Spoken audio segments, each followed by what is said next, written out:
తెలుగు కార్తెలు వ్యవసాయంతో వాటి అనుబంధం గురించి తెలుసుకుందాం. తెలుగు రైతు జీవితంలో కార్తెలు ఎంతో ముఖ్యమైనవి.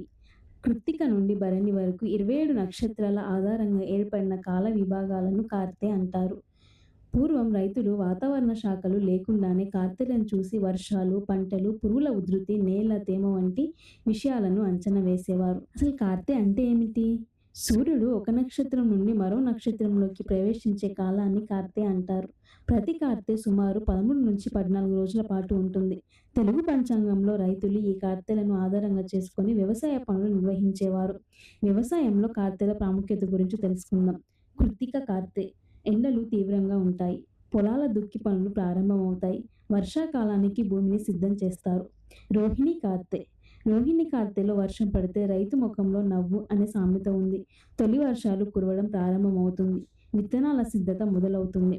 మృగశిర కార్తె నైరుతి ఋతుపవనాల ప్రారంభ సంకేతం. వరి, పత్తి, మొక్కజొన్న వంటి పంటల విత్తనాలు వేస్తారు.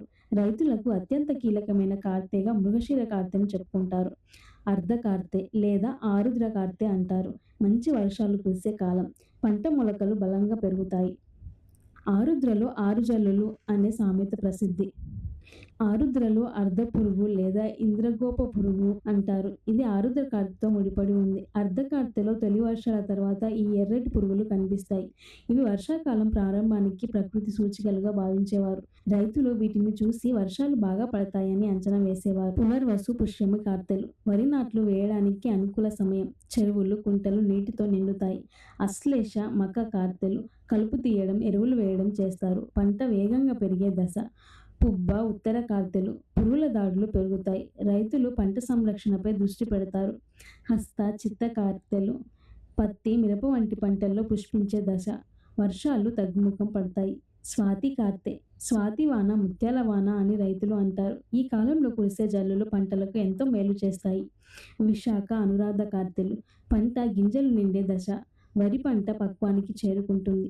జ్యేష్ఠ, మూల కార్తెలు కోతల ప్రారంభం, ధాన్యం నిల్వ చేసుకునే సమయం. పూర్వాషాఢ, ఉత్తరాషాఢ కార్తెలు రబీ పంటల సిద్ధత. నేలలో మిగిలిన తేమను ఉపయోగించుకుంటారు. శ్రవణం నుండి భరణి వరకు శీతాకాల వ్యవసాయం. శనగ, మినుము, పెసర వంటి పంటల సాగు చేస్తారు. తెలుగు కార్తెలు కేవలం ఖగోళ కాలమానం కాదు.